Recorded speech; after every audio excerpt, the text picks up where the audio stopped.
Live from New Delhi, you're watching DD India News Hour, India's voice to the world. I am Deepika Mehto, coming up in the next 1 hour. Indian Prime Minister Narendra Modi inaugurates newly built Maharishi Valmiki Airport, also flags off 6 Vande Bharat, 2 Amrit Bharat trains at Ayodhya Dham, dedicates several infrastructure projects to Ayodhya. Parts of India enveloped in dense fog. Indian Meteorological Department issues cold wave alert for various parts of the country. In sports, Australian women cricket team got off to a solid start in second ODI against India. In Mumbai, Eliza Perry and Phoebe Litchfield slams half centuries.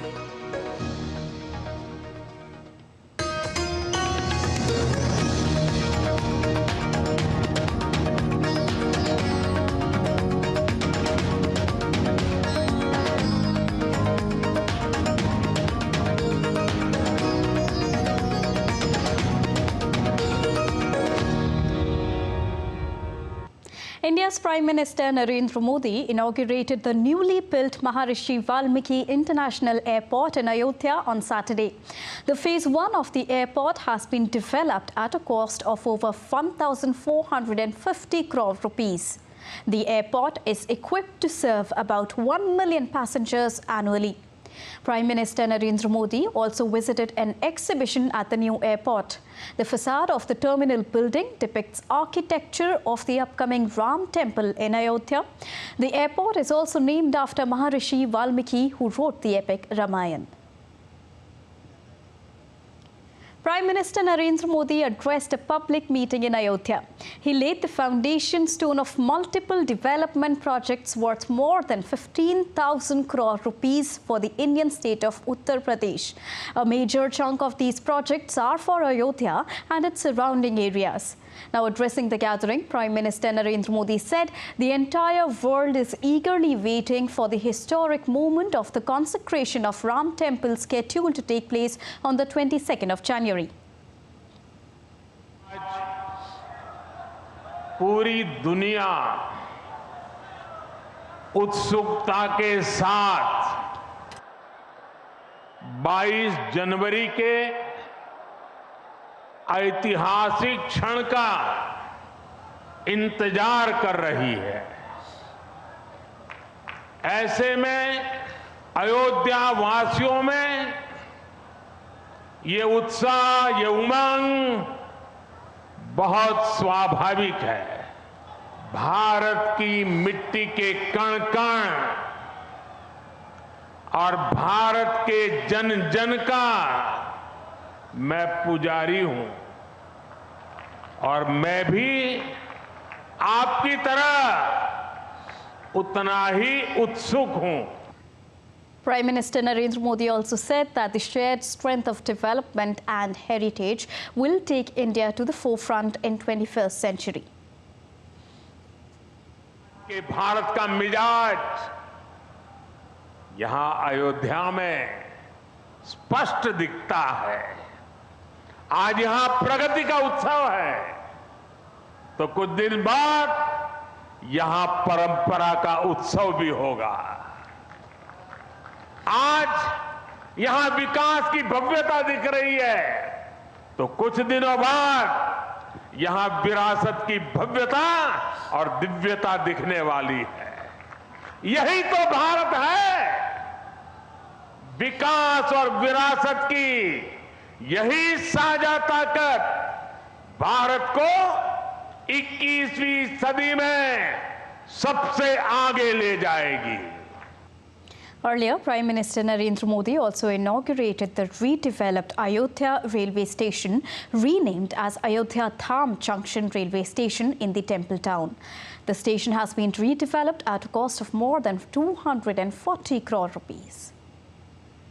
Prime Minister Narendra Modi also flagged off 8 new trains on the occasion. These include 2 new Amrit Bharat trains and 6 new Vande Bharat trains. Before flagging off, Prime Minister Narendra Modi also interacted with students on board the Amrit Bharat train in Ayodhya. He interacted with the passengers as well. Prime Minister Narendra Modi received a grand welcome after landing in the North Indian city. He held a mega roadshow also. People showered flower petals on Prime Minister's cavalcade. Prime Minister Modi's visit to the city comes weeks before the consecration ceremony of the Ram Temple scheduled to take place on 22nd of January. Prime Minister Narendra Modi has envisioned to develop Ayodhya with modern and world-class infrastructure while improving connectivity to the region. The projects have been designed in line with the city's rich history and heritage. And now to discuss more on this, I am joined by DD India senior correspondent Ravi Dhiman. A very good evening, Ravi. A historic day today in Ayodhya as new India's new Ayodhya is beaming with confidence with around 46 infrastructural projects that have been, whose foundation stone have been laid down by Prime Minister Narendra Modi there in Ayodhya today.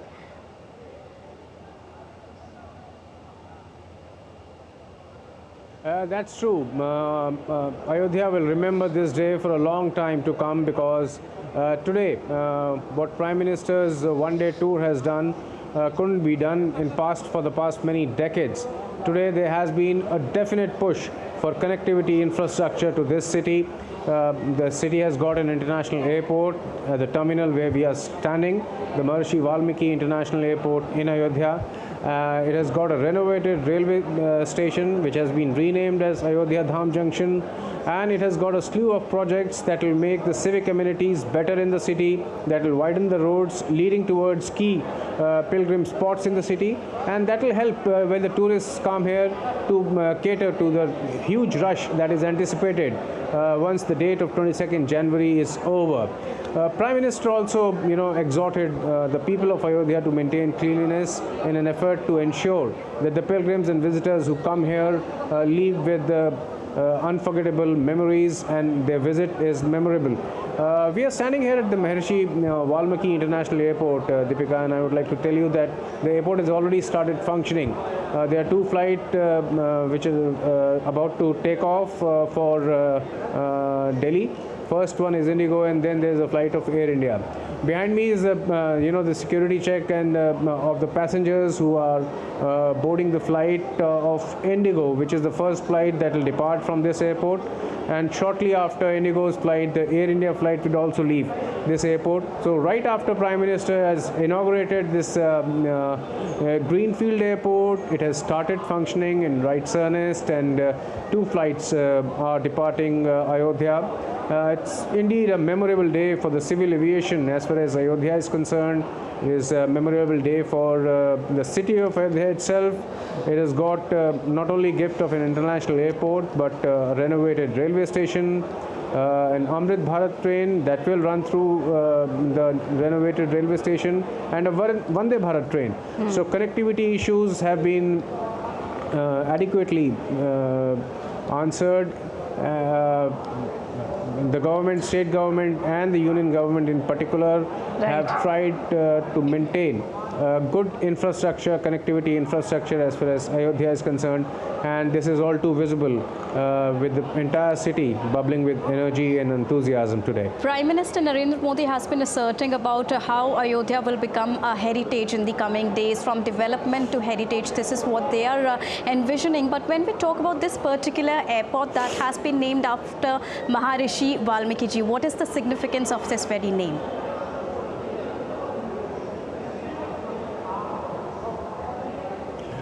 You see, this Ayodhya city is birthplace of Lord Ram. Ramayana is not only a religious text in India, it's a cultural identity of many Indians. It's a cultural identity of India as a whole.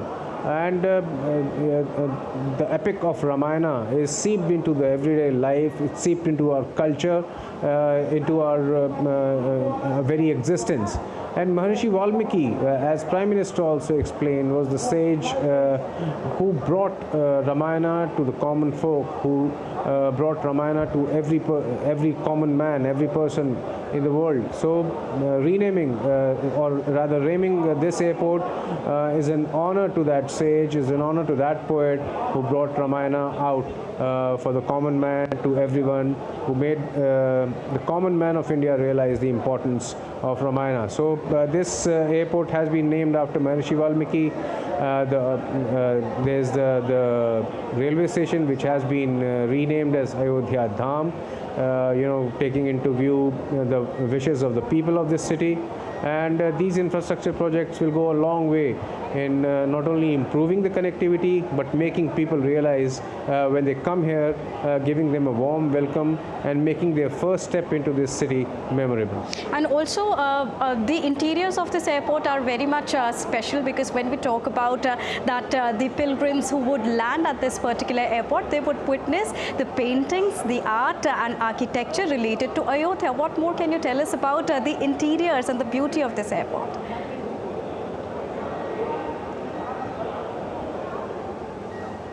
We'll show you the interiors from this place where we are standing. The interiors have been decorated as per many of the chapters of Ramayana have been depicted via paintings. These paintings, which are native to different states of India, like the Pattachitra painting from Odisha or the Madhubani painting from Bihar, all these paintings have been depicted here. Many the kands or the chapters of Ramayana have been depicted through those paintings. Very colorful paintings and rather large paintings, so that when the visitors come here, step into the terminal, they can see without straining their eyes the various the chapters that are being depicted of Ramayana through these paintings on the wall. Apart from that, if you see the architecture of this terminal from the outside, it is inspired by the Ram temple that is coming up, and the interiors rival any international airport as far as amenities and facilities for the passengers are concerned. And when we talk about tourism sector, that is indeed going to get a huge boost.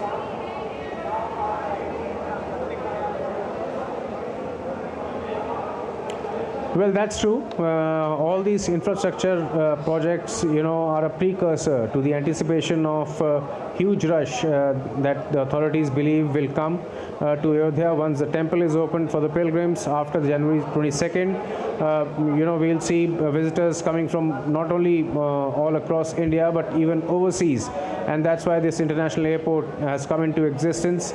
It's been made by the Airports Authority of India in record 20 months' time. It's a greenfield airport. Apart from air connectivity, the renovated railway station, connectivity through Vande Bharat, connectivity through Amrit Bharat trains, and also, if you remember, projects worth 15,000 crore rupees have been dedicated to the nation, or PM has laid foundation of many projects. Many of these projects, entirely focus on enhancing the connectivity, the infrastructure related to connectivity to Ayodhya, widening of roads leading to Ayodhya from many other cities of Uttar Pradesh, and all these efforts are, a step in the direction to ensure that when the huge influx of tourists and pilgrims arrives here in Ayodhya, they can come in comfortably. There is no mad rush at the stations or on the roads leading to the city, and once they are in the city, they have a comfortable stay. Many civic amenities are also being upgraded in this city, as Prime Minister also mentioned in his address, because there is an anticipation that many people would now come to Ayodhya, that the temple will be opened, this new airport is there. Many passengers, many pilgrims who didn't feel very comfortable traveling either by train or road, they can come to Ayodhya. Now there is a air connectivity and a very good greenfield airport to cater to their comforts. So Right. there will be rush of pilgrims and visitors here, and this will bring in much needed tourism economy to the city of Ayodhya. Indeed. Thank you so much for joining us right now and bringing us a rounded perspective on the recent development. Now I'm joined by Professor Hiraman Tiwari, who's the historian and media analyst as well. A very warm welcome, Professor Tiwari, here on DD India News Hour. Now, New India's new Ayodhya is witnessing a lot of boost when we talk about rail, road and air through all three ways. How do you see these recent developments and also laying the foundation stone for 46 more infrastructural projects, Professor Tiwari? Thank you very much for this lovely question. I mean, what can I say? Jai Shri Ram, first of all. And secondly, as you said, Ayodhya has now become a true city of the world. It has got a world-class international airport. It has got a world-class railway station. It has got a lot of infrastructural boost, as you said, something which has already been invested before today's inaugurations of these two networks of connectivity. And then road network is excellent. I come from around the area. I cannot imagine a place better than this. So, I mean, it is a true tribute to the civilization and culture of this land where Lord Rama's place of birth has been connected to the world, and so comfortably and so prosperously. So in every which way you could think of, Ayodhya has now become the center of this earth, in my opinion, as it is the center of India's civilization as well, ancient civilization, the character of a human being, the ethics, the culture, everything that you could think of. And I think by doing that, the government and the Prime Minister, Honorable Prime Minister Narendra Modi, has given Ayodhya what it needed forever. Now, so every person in and around the city, and indeed in the country and around the world, what some people call Ram Bhakt, they must be so delighted that they can have an access to this place without any problem. All kinds of infrastructural facilities, air connectivity, as you said, rail connectivity, road connectivity, and all these service facilities that are available in Ayodhya, that have been made available in Ayodhya by the Prime Minister and also by the State Chief Minister Yogi Adityanath. This is all fantastic, wonderful. And it has been a day of 360-degree development. Not only it has been about Ayodhya, but the entire Uttar Pradesh. And we also saw how Prime Minister Narendra Modi went to the 10th crore beneficiary of Ujjwala scheme. He also met with a few other people who've been the beneficiaries of various governmental schemes. What does this show altogether? Because this is not only about Ayodhya, this is also about in Western UP.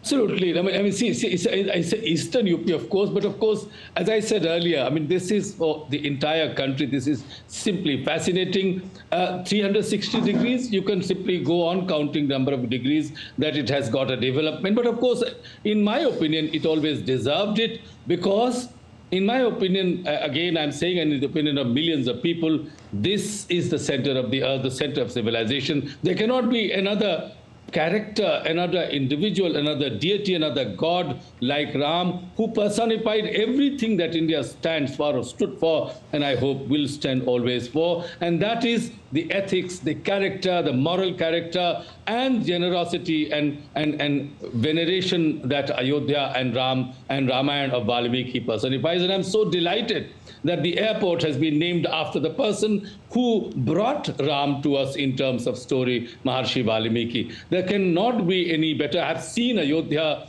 in last 50 years in a very different form. I'm keen and like a little child excited to go and see the transformation which I have been reading and watching through your television channel and other channels. So it is a transformation which could have been unimaginable for a long time, and the entire credit, as you could see, must go not only to the State Chief Minister of Uttar Pradesh, but the vision of the Prime Minister, who is not doing the development for the sake of the development, but this development is going to benefit everybody in and around Ayodhya, Uttar Pradesh, India, and eventually the world. Just imagine the people living around the world, how they must be planning and they would be coming to the city. They will be investing in the city in terms of living in a hotel, service industry. So all-round development, the food, the catering, the housing facilities,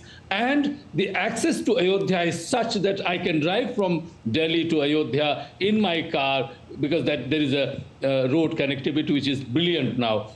So, and when you go there, you can, of course, expect to stay comfortably and have darshan of Ram Lala and Hanuman Garhi and hundreds of other temples that you and I know exist there, and feel very, very proud of the city, that this is the city, this country is named, of course, exists because of the name of Ram, and that place today has got what it deserved. I'm sure much more will be done in future. And also, Professor Tiwari, when we talk about so many developments, the people of Ayodhya are also going to get a boost when we talk about their employment opportunities.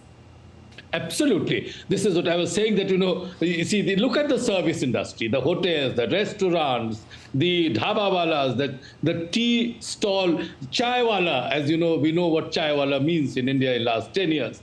Everybody would be so happy, and they will be getting employment. There will be many more other infrastructural facilities available, the hospitals, the colleges, the schools, university and everything, and engineering colleges, everything will come up. And the area and the eastern UP, as it is known, or Purvanchal as it is said, will get so much benefit and profit from this kind of development. So it's not only a mere religious service to the place of birth of our Lord Ram, but it is everything, because Ram simplified that he is everybody. Ram is nothing but everybody that exists in this land. So everybody will benefit, and then only will it be a good, true tribute to Ram, as it has been done. So this all-round development, all-round benefit to the people of Ayodhya, and not only to the people of Ayodhya, people around it, the farmers around it, the other people who have industry will be supplying things to Ayodhya, the goods to Ayodhya. So it is a massive economic boost, massive international, what you call relations development, where people, diaspora living across the world, will of course have no hesitation to travel to Ayodhya, and will be able to stay there and do whatever they have to do. Businessmen will come. Everybody will be eyeing to reach there for whatever the purpose they have in their life or in their mission at that time, whether to do business, to do a religious tour, or to just simply to be in a city to relax. And also, Professor Tiwari, when we talk about all the progress and development, the government has left no stone unturned to make it happen and active as soon as possible. Now, we would also take a look at the visuals of how the first flight has reached Ayodhya. This is Indigo flight that has reached Ayodhya. We saw in the afternoon only that Prime Minister Narendra Modi inaugurated the newly built Maharishi Valmiki International Airport there in Ayodhya.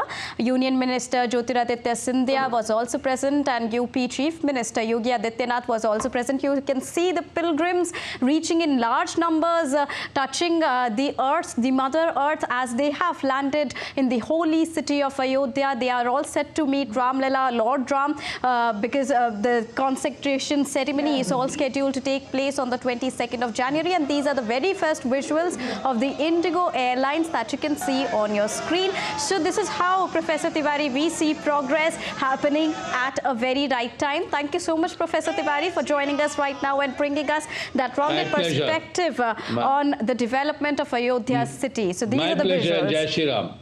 These are the visuals that you can see on your screen of the pilgrims. They are so excited to reach the Ayodhya city, touching Mother Earth as well. They are very happy. This is the first Indigo flight. The second will be Air India. So in no time, we saw the government not only inaugurating, but also the functioning of the airport has also started.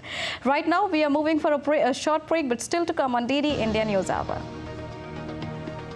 The Russian and Ukrainian armies continue to exchange fire, with each side claiming to have hit the other's military targets. Poland claims a Russian missile entered Poland's airspace before heading to Ukraine on Friday. Israeli army releases video, it says, shows ground operations and airstrikes in Gaza.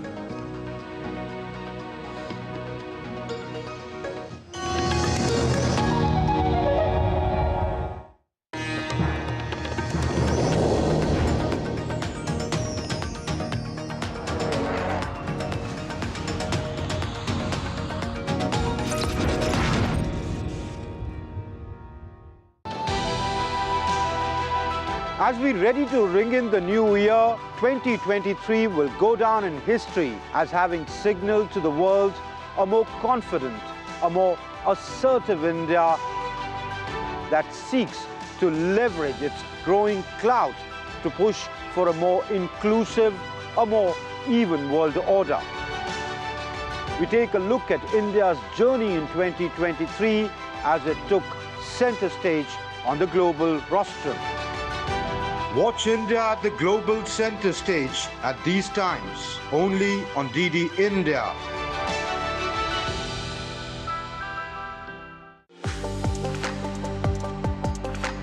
As the year ends, we embark on an unforgettable ride through the core of the ever-changing global economy. In a world where markets fluctuate and economies evolve, the invisible hand shapes our reality. The Indian economy is an outlier. US and Britain get inflation in check, and China's property crisis compounds. This is one show you can't miss because it echoes 2023, these times on DD India.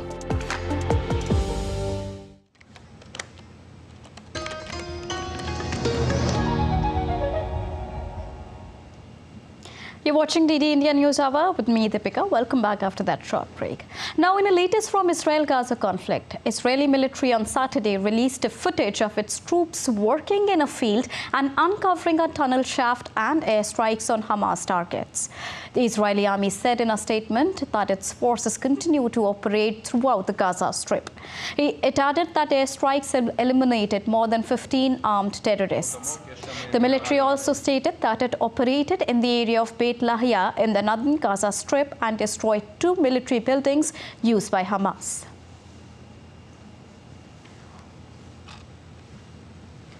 Meanwhile, heavy dark smoke continues to rise over Gaza as fighting continues. Israeli army on Friday released a video of Hamas tunnels discovered in northern Gaza Strip that were later destroyed. Meanwhile, Israel also continues to retaliate attacks from Hezbollah from its northern side. As Israel-Hamas conflict rages on, Israel Army on Friday released a video of Hamas tunnels discovered in northern Gaza Strip, which were later destroyed. According to Army, the tunnels were equipped with electricity network, an elevator, ventilation and sewage infrastructure, prayer rooms and resting rooms. We found a very significant tunnel network of Hamas, a network used by the senior officials. It's a very deep tunnel network, deeper than previous tunnel networks. This tunnel is different. It has an elevator that goes down a very long tunnel shaft. Amidst the ongoing conflict, Israel also continues to retaliate attacks from Hezbollah from its northern side. Israel struck Hezbollah targets in Lebanon on Friday, impacting the group's positioning near the border. We continue intensive strikes to hit Hezbollah's deployment close to the northern border. It no longer looks as it did on October 6th, nor will it. South Lebanon won't be as it was. Israeli Defense Minister, who visited Air Base in Haifa, praised Air Force operations as impressive and pledged that the operation in Gaza will continue until all goals are achieved. We are conducting intensive actions in the Gaza Strip, which will continue until our goals are achieved. At this time, we are focused on the Khan Yunis area. Our achievements are precise and impressive, and the results are not late to arrive. Israel reiterated that it does not limit humanitarian aid into Gaza and that the problem was with its distribution inside of the enclave. Israel continues to have excess capacity for the inspection and passage of aid trucks into Gaza, and we place no limit on the amount of humanitarian supplies which can enter the Strip. Meanwhile, families and friends of victims of October 7th attack by Hamas at Nova Festival visited the memorial site on Friday to remember their loved ones. An installation of photographs of the victims has been set up at the site in memorial to those killed or kidnapped. On to Russia-Ukraine conflict now. The Russian and Ukrainian armies continue to exchange fire, with each of the sides claiming to have hit the other's military targets. Air raid sirens sounded throughout Ukraine on Friday amid airstrikes that the Ukrainian side described as one of the biggest aerial assaults it has faced since the conflict began last February. Russia on Friday launched airstrikes towards Ukraine, killing over 30 people and injuring 160 others. The search for those who may be trapped under the rubble continues, according to the ministry. Meanwhile, Poland said that a Russian missile entered Poland's airspace before heading to Ukrainian on Friday. Chief of the General Staff of Polish Armed Forces said the missile penetrated about 40 kilometers into Polish airspace early on Friday. The incident occurred during one of the biggest missile and drone attacks by Russia since the conflict began in February 2022. A Russian rocket violated Poland's airspace. Our radars traced it until it left Poland's airspace, which was also confirmed by the NATO radar systems. So the rocket actually entered the Polish territory, and we sent the jet fighters to intercept it and shoot it down if necessary. But the short time it spent in the Polish airspace and the maneuvers it was making made it impossible to destroy the rocket before it left our airspace. The United Nations Security Council met on Friday to discuss the situation in Ukraine. The urgent meeting of the 15-member council was convened at the request of Kyiv and its allies to address the strike. Several council members, including the United States, France and Britain, expressed condemnation of the attacks on Ukraine. We ask all council members here today to join us in condemning in the strongest terms this abhorrent attack on cities and civilian infrastructure across Ukraine. Rather than peace, Putin chose to mark this holiday season and usher in the new year with an unprecedented number of drone and missile attacks against another UN member state. Russia's ambassador to the United Nations, Vasily Nebenzia, asserted in a reply that Russia had exclusively targeted military infrastructure in Ukraine and attributed civilian casualties to Ukraine's air defense systems. We are moving for a short break, but still to come on DD India News app. Ministry of Home Affairs declares Canada-based gangster Lakbir Singh Landa as individual terrorist. India's Minister of Information and Broadcasting, Anurag Singh Thakur, launches official Government of India calendar for the year 2024. And India's online payment journey over the past 7 years.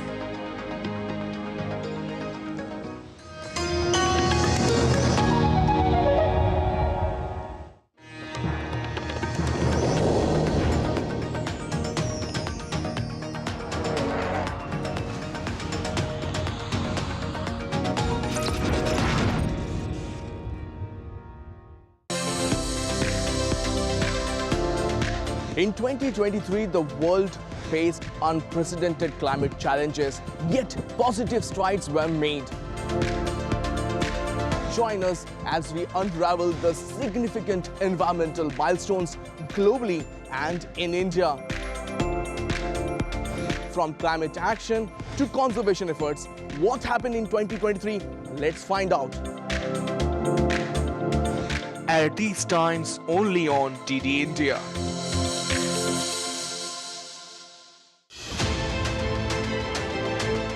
We are taking a look at the new year, 2024, the major international political and economic scenarios that await us in 2024, and India's major challenges and opportunities in 2024 as it tries to navigate a difficult time. How do you protect your shipping? Yeah. Because your oil prices will go up, insurance rates are already going up. So the question is, how do I protect my interests in the ocean? Which means you have to work with others more proactively. That means we have to coordinate more with like-minded countries. We have to work with other navies to protect, because no country can do it alone. Correct. So I think the need for coalitions, for partnerships, will continue to grow, including in the military domain.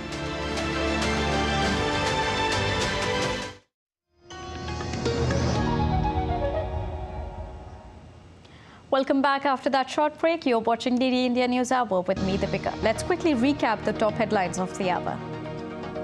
Indian Prime Minister Narendra Modi inaugurates newly built Maharishi Valmiki Airport, flags off 6 Vande Bharat, 2 Amrit Bharat trains at Ayodhya Dham, dedicates several infrastructure projects to Ayodhya. Parts of India enveloped in dense fog. Indian Meteorological Department issues cold wave alert for various parts of the country. In sports, Australian women cricket team gets off to a solid start in second ODI against India at Wankhede. Eliza Perry and Phoebe Litchfield slams half-century. Going back to our top story, Indian Prime Minister Narendra Modi today inaugurated the newly built Maharishi Valmiki International Airport.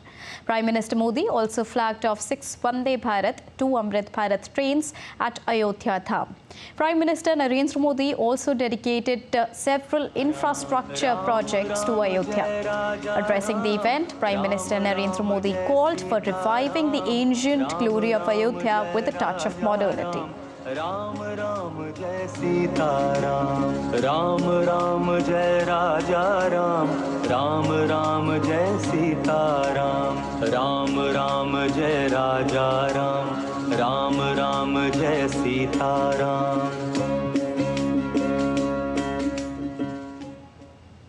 प्राचीन काल में अयोध्या नगरी कैसी थी, इसका वर्णन खुद महर्षि वाल्मीकि जी ने विस्तार से किया है.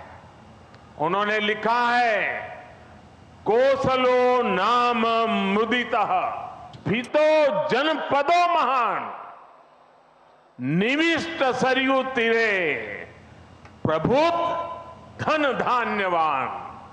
अर्थात वाल्मीकि जी बताते हैं कि महान अयोध्यापुरी धन धान्य से परिपूर्ण थी, समृद्धि के शिखर पर थी और आनंद से भरी हुई थी.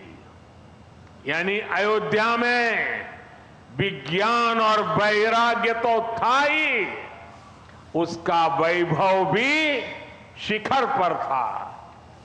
अयोध्या नगरी की उसी पुरातन पहचान को हमें आधुनिकता से जोड़कर वापस लाना है.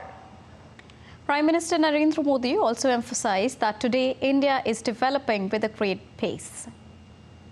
एक समय था जब यही अयोध्या में रामलला टेंट में विराजमान थे.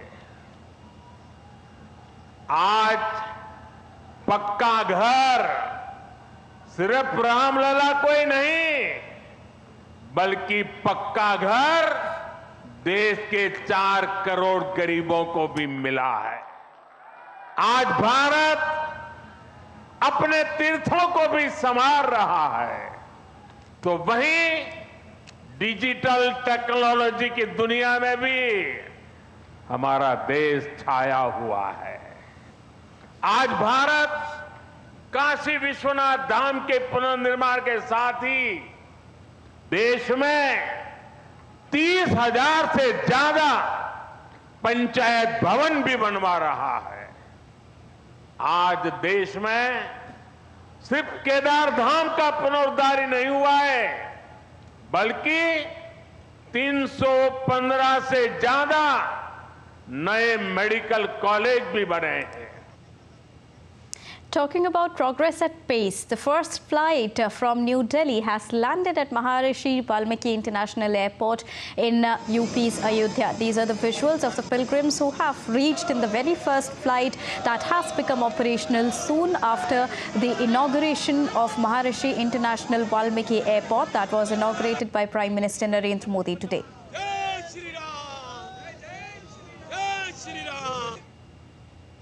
Now, India's Minister of Information and Broadcasting, Anurag Singh Thakur, on Saturday launched the official Government of India calendar for the year 2024 in New Delhi.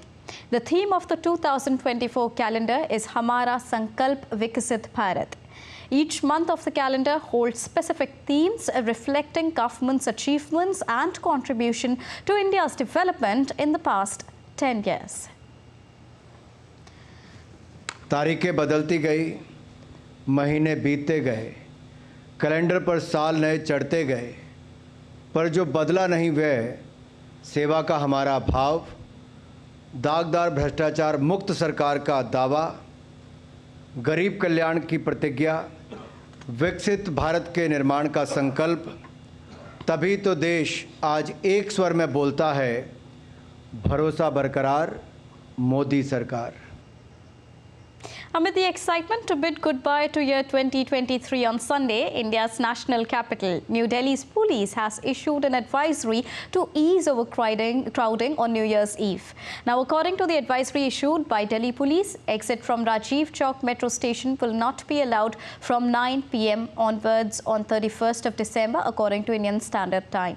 Entry of the passengers will also be allowed till the departure of last train from Rajiv Chowk metro station. And metro commuters are requested to plan their journey accordingly. Not only this, the metro services on rest of the metro network will continue to remain available as per the regular timetable of Delhi Metro. India's BJP National President JP Nadda on Saturday released a postal stamp commemorating 200 years of Indian origin Tamils in Sri Lanka at BJP headquarters in New Delhi. JP Nadda acknowledged the significant contribution of Indian origin Tamils in building the plantation industry and other crucial infrastructure in Sri Lanka. The event is expected to strengthen the bond between the two countries. Now, as part of Rajasthan cabinet expansion, several BJP MLAs on Saturday took oath as ministers-in-chief and Chief Minister Bhajanlal Sharma led the state government. Governor Kalraj Mishra administered the oaths. Earlier in the day, Chief Minister Bhajanlal Sharma paid a courtesy visit to Governor Kalraj Mishra. Chief Minister Bhajanlal Sharma travelled to New Delhi to meet the BJP High Command ahead of the cabinet expansion.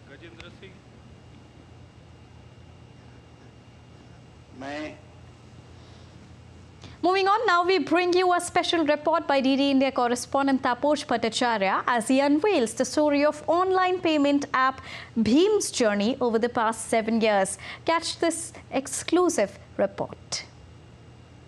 Hello tech enthusiasts, today we delve into the digital frontier of Bheem app, the catalyst reshaping India's payment landscape.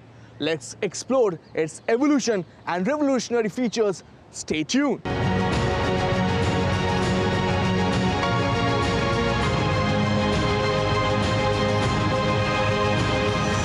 Bheem, the trailblazer of India's digital payment revolution. Launched on December 30th, 2016 by Prime Minister Modi, it has swiftly become the poster child of India's unified payment interface movement. In a nation traditionally cash-centric, Bheem emerged as a beacon aligning with government's vision of a cashless economy. Unlike other digital wallets, Bheem directly connects to your bank account, eliminating the need for third-party wallets. Accepted by more than 100 banks, Bheem has redefined the landscape of digital transaction. Originally germinated with the idea of providing paperless and cashless payment system to the people. Bheem provided an open source infrastructure to the fintechs to innovate. Fintechs grabbed this opportunity with both the hands, and hence we see solutions like fast-tech payments, insurance payments, EMI collections being done through Bheem UPI, which is making lives of millions of people easier. The beauty of these transactions are, one, it is happening in tier 2, tier 3 cities and the villages of India. And second, it is happening on the retail spends of the consumer, where we are going to say suppose a local kirana store, or where we are going to a bigger mall. All across different segments are transacting through the UPI. That is what the beauty is. Bheem UPI has been a pretty interesting innovation for India. With more than 50% of digital payments now being done through UPI, I think it has changed the way businesses operate. If you cut the collection cost, right, or bring the cost of collecting money to a fraction of what you were paying earlier, obviously it's going to have a far-reaching effect. Bhim UPI has been able to achieve exactly that. Enter Bhim 2.0, launched in 2019, a testament to constant evolution. With features like donation gateway, increased transaction limits, and the ability to link multiple bank accounts, Bhim 2.0 is not just an app, it's a comprehensive financial solution. Speaking of languages, Bhim 2.0 speaks diversity, adding Konkani, Bhojpuri and Haryanvi apart from the existing 13 languages, making it even more accessible. Bhim's global ambitions made waves in Singapore with a successful pilot demo. In 2021, Bhim made history in Bhutan, collaborating with the Royal Monetary Authority. Bhim is a digital revolution, making waves across borders, fostering financial inclusivity and transforming the way India and the world transact. Secure, reliable and at the forefront of innovation. This is Bhim app, shaping the future of payment. With camera-person Naveen, this is Taposh Bhattacharya for DD India.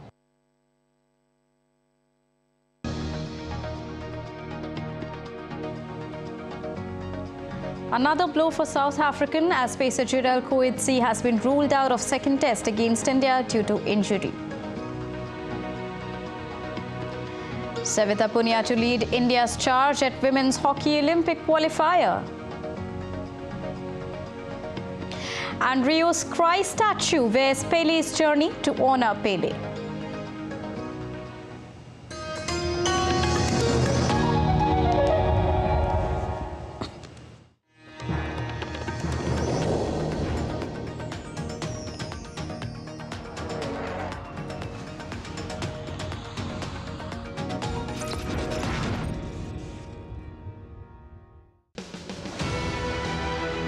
India has gone through a paradigm shift in 2023. Large-scale projects have changed its infrastructural landscape. A network of zipping trains connect remote regions. Architects and engineers have built mammoth structures. Swanky, gleaming airports dot the nation. Waterways connect towns and ports, boosting business. Multimodal projects and SEZs bolster the economy, giving a tangible shape to the country's aspirations of becoming a global economic hub. Watch an exclusive roundup, New India's infrastructure push in 2023, only on DD India.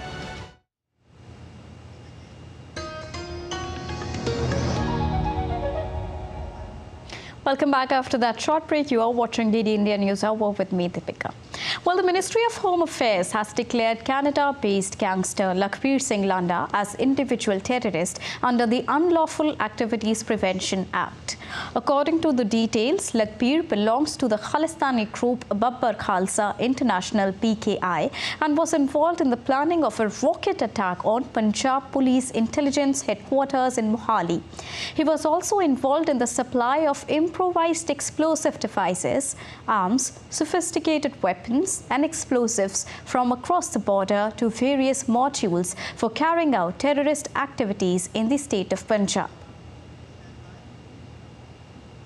Kashi Tamil Sangamam celebrates the age-old links between Tamil culture and Kashi that has existed since centuries.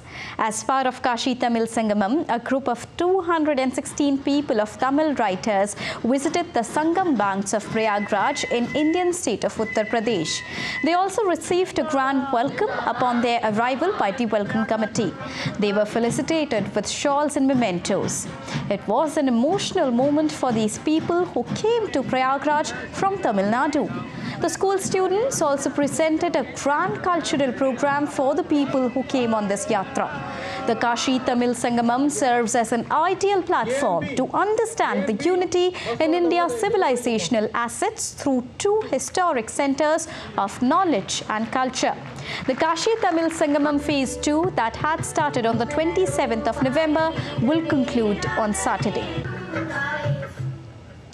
And now some weather updates from India. The Indian Meteorological Department has issued a red alert for dense fog in Punjab, New Delhi, Haryana and Chandigarh, indicating highest level of warning. A thick blanket of fog in the national capital resulted in visibility reduction to few meters. The lower visibility impacted railways as well as delays in flights. As the cold has intensified in India's national capital, homeless people have taken shelter in shelter homes.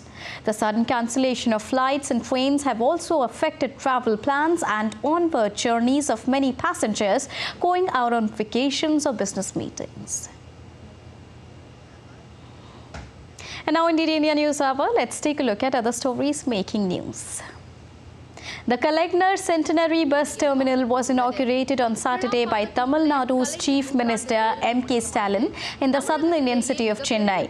The bus terminus is one of the biggest developmental projects in Chennai with a capacity to operate more than 2,350 long-distance buses. India reports 3,997 active cases of COVID, with 743 new cases in the country in the past 24 hours. 7 people have reportedly died, with 3 deaths of patients reported in Kerala, 2 in Karnataka and 1 in Tamil Nadu. A total of 178 cases of JN.1 series variant have been reported from 9 states till the 29th of December. India's Lake District and popular hill station Nainital in the northern state of Uttarakhand was decked up with lights ahead of New Year celebrations. And now let's take a look at other stories making news across the world. A family in Chile welcomed a 7.105 kilogram baby boy. The toddler remains in intensive care unit and the mother is also hospitalized. According to the doctors, this could be the biggest baby ever registered in Chile. China has welcomed a total of 17 giant pandas back from home from various countries around the world in 2023. So far, 18 countries and 20 institutions are cooperating with China on protecting the beloved bears. Visitors took to breaking bottles, plates and used appliances to release their frustration and bid adieu to the year ahead of New Year's Eve in northern French city of Lille. Thought to originate in Japan in the late 2000s, rage rooms are confined spaces where visitors don protective suits as they break various materials as a way to vent out. New York City's Times Square in the U.S. filled up with confetti as it started preparations for the iconic New Year's Eve celebrations on Friday. Visitors and locals watched as the organizers tossed confetti into the air in a few enthusiastic trial runs. You're watching DD India News Hour, and now it's time to get you all the sporting updates. To begin with cricket, Australian women cricket team got off to a solid start in the second one-day international match against Team India in Mumbai. Eliza Perry and Phoebe Litchfield slammed half-centuries. Well, Australia has scored 233 runs for the loss on 8 wickets in 48 overs. While the Indian team made 2 changes, Smriti Mandhana came in for Shefali Verma. Spinner Shriyanka Patil made her ODI debut, replacing Saika Ishak. Till the last reports came in, Australia led the 3-match series by 1-0 right now. Now, South African pacer Jirel Coetzee has been ruled out of second test against India due to an injury. The 23-year-old fast bowler developed pelvic inflammation during the first test that finished on Thursday. The South African Cricket Board has not named a replacement yet for Coetzee, who picked up 1 wicket during the first test, which South Africa team won. Indian hockey body has named goalkeeper Savita Punia as the captain of the 18-member women's team squad for the upcoming Olympic qualifiers. The qualifiers will be held in the eastern city of Ranchi from the 13th till the 19th of January. India will hope to secure a qualification spot for the upcoming Paris Olympics 2024. Christ the Redeemer statue in Brazil's capital of Rio de Janeiro was briefly illuminated with the jersey of Pelé, marking the first anniversary of the soccer great's death. Pelé, one of the most iconic sportsmen in history, passed away on the 29th of December in the year 2022 from cancer at the age of 82. For millions of Brazilians, Pelé was a national treasure. The soccer star, whose given name was Edson Arantes da Nascimento, scored a world record of 1,281 goals and now is the only player ever to win the World Cup 3 times. This year, the 5th edition of Khelo India Youth Games were held in Madhya Pradesh, while Khelo India University Games was held in Uttar Pradesh. Gulmarg, on the other hand, hosted the Khelo India Winter Games, while for the very first time, Khelo India Para Games were also held in New Delhi. Here's a quick recap of how the Khelo India scheme started at the year 2023. The Games was held in Bhopal from 30th January to 11th February 2023. Khelo India Youth Games competitions were held at a total of 11 different venues in 8 cities of Madhya Pradesh and New Delhi. Over 5,000 athletes from 36 states and union territories of India participated in the Khelo India Youth Games, where athletes competed for 1,936 medals across 27 sports. Maharashtra won the Khelo India Youth Games title with 56 gold medals and a total of 161 medals.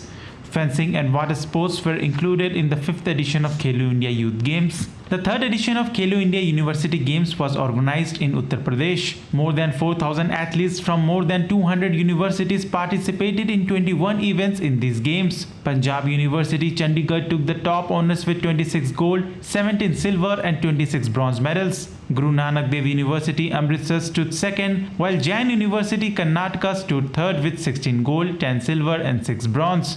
Gulmarg hosted the 3rd edition of Khelo India Winter Games. More than 2,000 participants, including players, tourists and officials from various departments, participated in the games. Jammu and Kashmir topped the medal table by winning 26 gold medals, 25 silver and 25 bronze. After this, Maharashtra stood second by winning 13 gold, 8 silver and 6 bronze, while Himachal Pradesh secured 3rd position with 10 gold. The 1st edition of Khelo India Para Games was organized at the end of this year. Star para athletes who showed their shine at the Asian Para Games held in Hangzhou, China, also participated in these games. The games saw more than 1,300 athletes who competed for medals in 7 sports. Haryana topped the list with a total of 105 medals, including 40 gold, 39 silver and 26 bronze medals. Uttar Pradesh stood second with a total of 62 medals, while Tamil Nadu stood third with 20 gold, 8 silver and 14 bronze medals. Rising stars like armless archer Sheetal Devi, discus thrower Yogesh Kathunia,